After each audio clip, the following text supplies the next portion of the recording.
state governments. And in this case, at least 6 state governments will need to be compensated, and they need to be compensated in line with a revenue neutral rate, as has been euphemistically called. And in my view, this is far from being a well-matured amendment as it should have been. I mean, after rounds and rounds of discussion, presentations of many kinds, if they've not really listened to anything that we have said, how do you expect us to vote in favor of this resolution?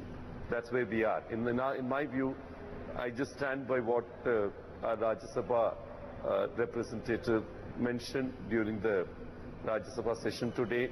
I think it's completely half-baked. While we, in philosophy, were in agreement with the idea of a common tax, idea of a common market, all that we've been pro, but this is not the way to implement a GST tax. That's where we are, as far as Tamil Nadu is concerned. So for the benefit of our viewers who are just joining in, as I was pointing out, the AIADMK moved certain amendments today in the Rajya Sabha. And Mr. Pandya-Rajan, you are saying that the AIADMK with its 13 MPs in the Rajya Sabha will vote against the GST constitutional amendment bill.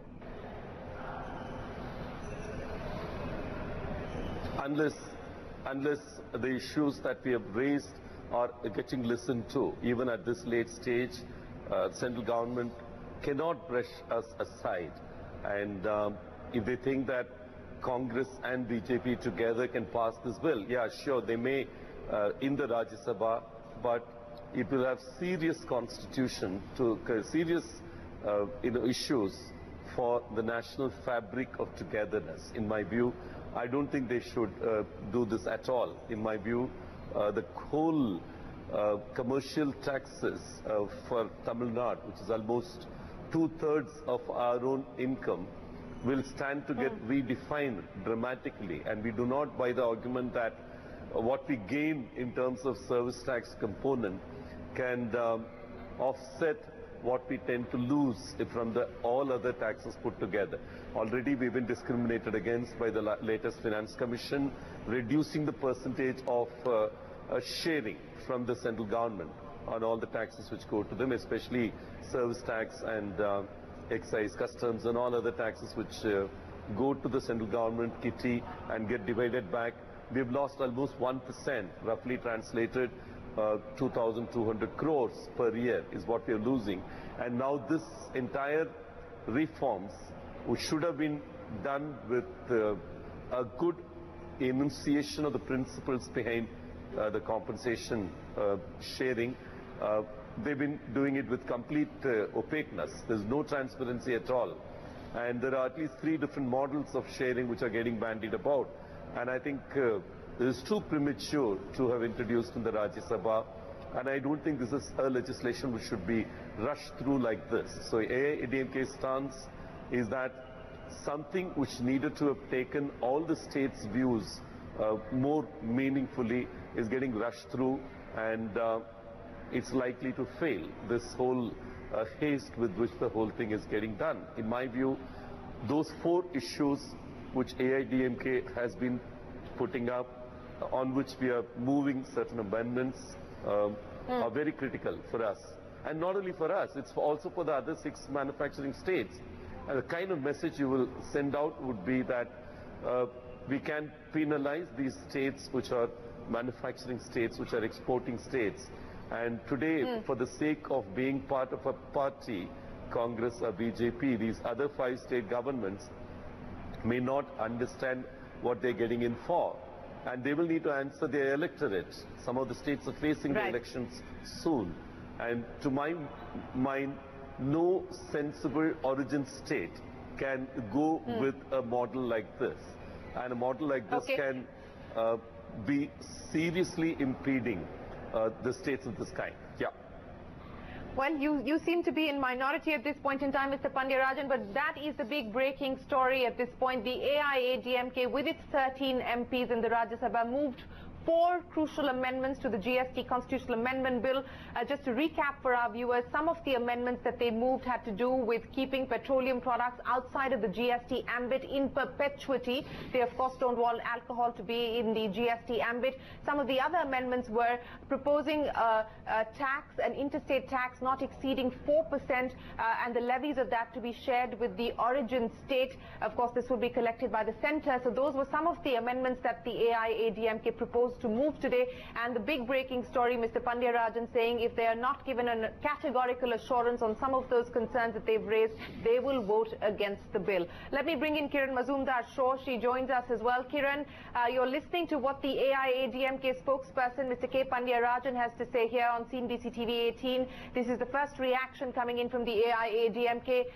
Very quickly, the numbers will still work in favor of the government. So the Rajya Sabha arithmetic still in favor of the government. But respond to some of the concerns raised there by Mr. Pandya Rajan. Some similar concerns being raised by other state governments as well. Well, I think, you know, the exemption list, so to speak, which is really about the petroleum products and alcohol, is something that all state governments have lobbied for.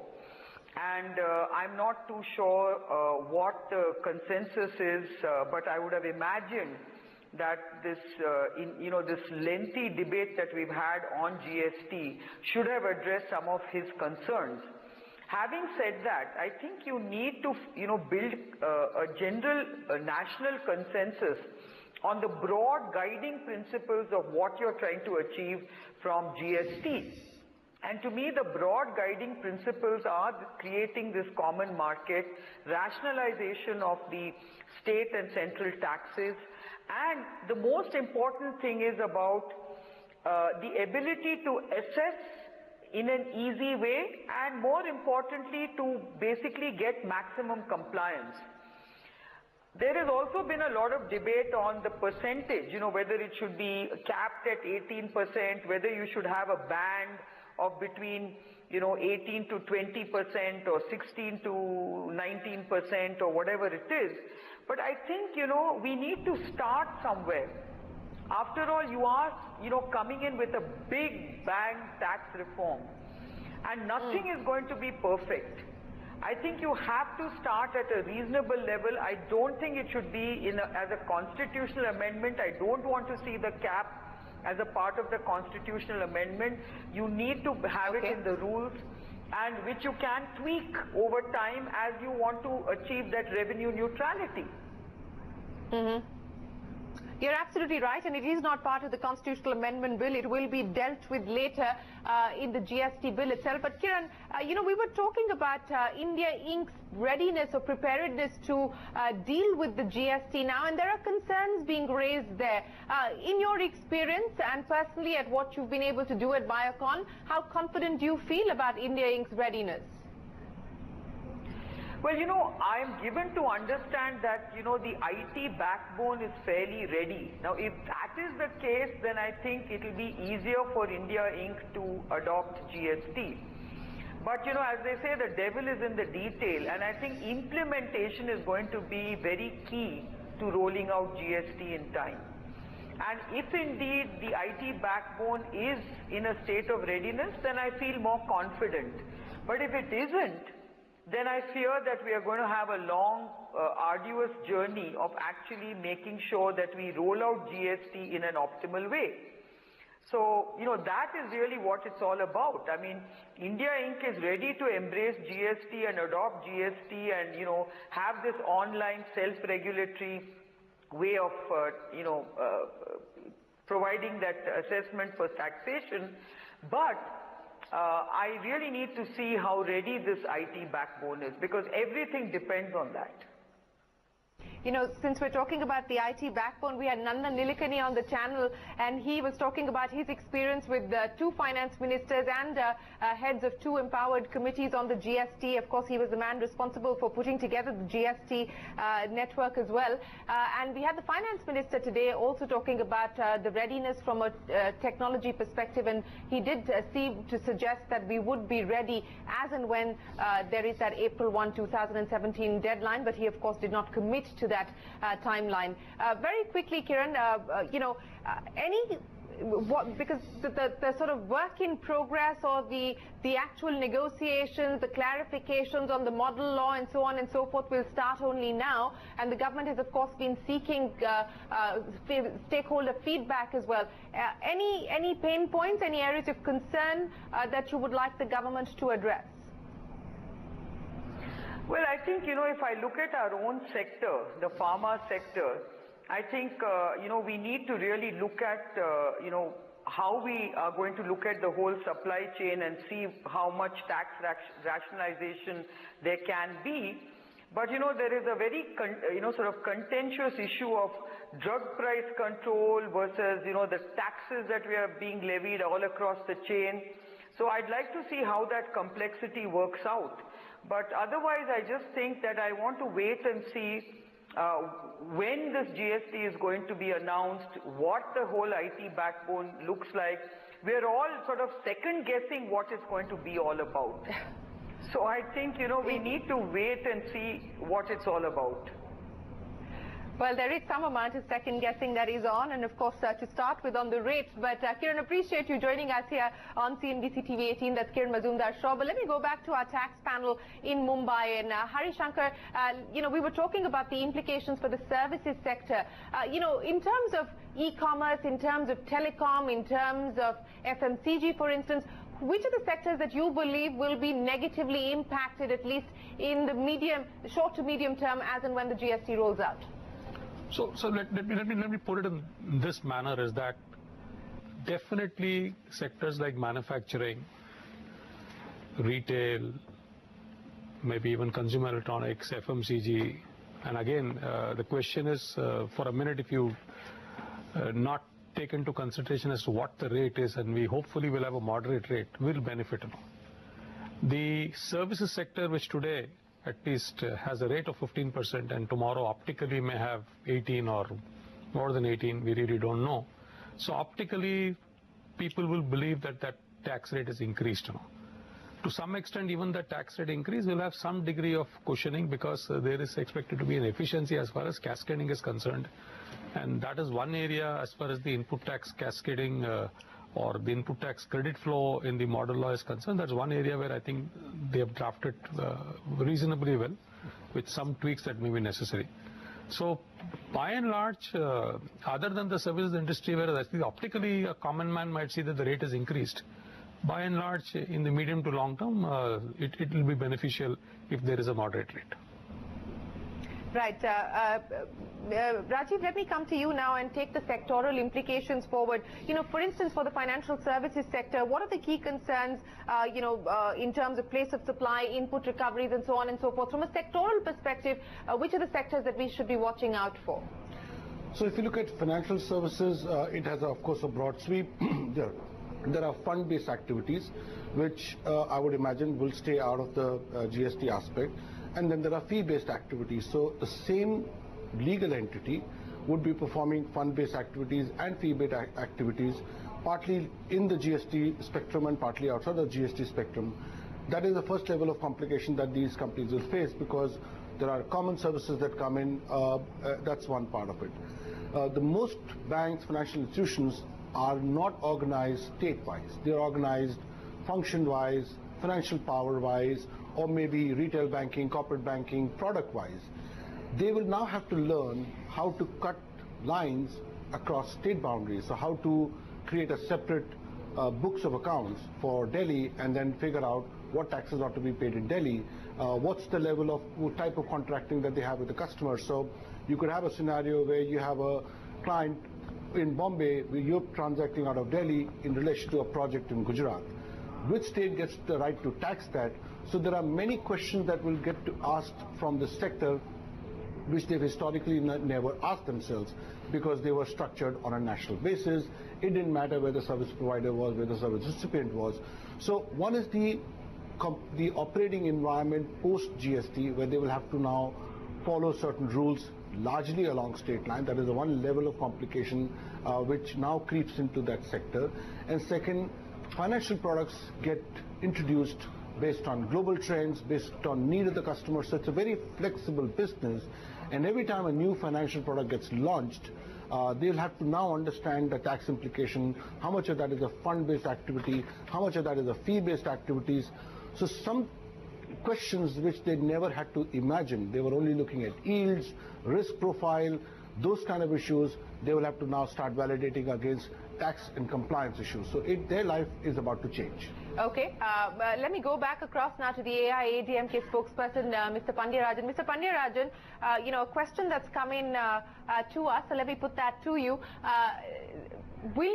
You've called the bill unconstitutional, illegal and immoral. Will you take this to the court, sir? Will you challenge this, for instance, in the Supreme Court?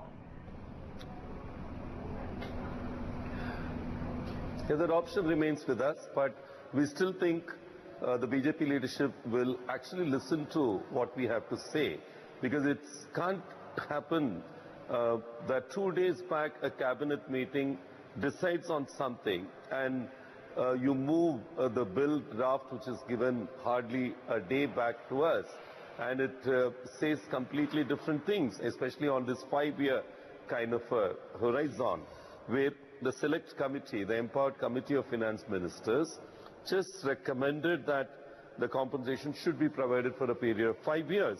And today we have in the proposed amendment allowing the parliament to decide a shorter time period. This whole issue of may to shall and all those verbal juggling which was happening over the last 1 week on this whole issue, we think the whole thing is meaningless today, because what is the point of having Amit Mitra committee and every state sending its representatives rounds after rounds, and at the end of it they seem to have gone back to exactly where they started. There's no mention about the GST Council in terms of the voting rights for the different states. You can't have a system where a state with one representative in the parliament and a state with 39 representatives in the parliament having the same voting rights. I mean, as you know, even today's debate, the Orissa representative did agree to this constitution of the council and compensation and a whole lot of issues. I'm not even sure what stance some of these other parties are going to take. It can't happen that BJP and Congress together take a decision and push through a Mr. legislative change. All other regional parties, including the left, sir, have decided to support this bill. Whether it is the left, it is the JDU, it is the Trinamool Congress, they're all, the Biju Janata Dal, the NCP, they're all supporting the bill, sir. They're all now going to vote for the bill. See, there is look, there are 3 bills that are going to be. The first one has come down. This is the constitutional amendment. But keep in mind that people will start realizing that it's not only Tamil Nadu's issue. There is a certain image which has been created that the consuming states will gain a lot more compared to, it's almost like taking from the origin states and giving it to the consuming states, which is an image which will be very quickly, Mr. Pandya-Rajan, in exactly 30 seconds, because Anand Sharma is speaking in Parliament. Very quickly, if your demands are not met, if assurances are not given on the constitutional amendment bill, will you move to legal recourse? Yeah. Yeah, that's a decision our party leadership will need to take. Mr. Navneet Krishnan himself is a respected lawyer, and he has used these words, and I'm only reflecting those statements, and that's a political decision which the Tamil Nadu Chief Minister Amma will take. But as of now, our stance on this is 4 issues not resolved. It's not good for India, not only for Tamil Nadu. That's our stance. Yeah. Mr. Pandya-Rajan, always a pleasure speaking with you. Many thanks for joining us. I think it's down to the last speaker, and it's Congress leader, former Commerce Minister Anand Sharma. It's almost 5 hours and 30 minutes since this debate started in Parliament. Let's just listen in. It's a union of states, and therefore to envisage a tax system as has been suggested by some honorable members, where effectively the union government gets excluded in the matters of taxation policy. Now, what was the system which was envisaged? The 2011 bill, and please, I should not be misunderstood. मेरा उद्देश्य ये नहीं है कि मैं ये कहूं कि उसमें ये गलतियां थी, क्योंकि स्वाभाविक है कि इस तरह का कानून जब समय में चर्चा होती है तो सुधरता है, हर दिन सुधरता है। तो 2011 के कानून में यह लिखा था कि कंसेंसस के माध्यम से निर्णय होंगे। अब प्रश्न यह आया कि कंसेंसस का अर्थ क्या है? Is consensus unanimity? Is consensus 75% of the vote, 80% of the vote? It was generally a word consensus. Obviously, the intention was very good, but to implement it specifically was very difficult. So the standing committee said a better system would be, and this was all political parties in that standing. If they did that, they'll be voted out of power. Trust the sense of responsibility of the states who belong to the same political parties as us, who have in their meeting last week said that our guiding principle is going to be, one, that we will lower the basis of the tax. So we'll lower the present rates. And on lowering the present rates, I think Mr. Anand Sharma just now made a very valid point. आज स्थिति क्या है? Central government excise charge करती है, लगभग 80% item excise के 12.5% tax है। यही आनंद जी ने शायद आंकड़ा दिया अभी। राज्य जो वैट चार्ज करते हैं, लगभग 55% आइटम्स पे वैट 14.5% है। अगर इसकी वेटेड एवरेज ले ले तो लगभग 65-70% आइटम्स पे कंबाइंड टैक्स 27% है, राज्य और केंद्र का मिला के। इसमें अब हम सेसेस भी डाल दें, लग्जरी टैक्स डाल दें, ऑक्ट्रॉय और एंट्री टैक्स डाल दें, और जितने छोटे छोटे टैक्स लगते हैं वो सब डाल दें, तो ये फिगर 30 या 30 से भी ऊपर चली जाती है। अब आज उस आंकड़े के ऊपर जब वो टैक्स स्टेट और सेंटर में बंटता है तो उससे गुजारा चलता है। लेकिन जीएसटी आने के बाद कम से कम 3 परिवर्तन आएंगे।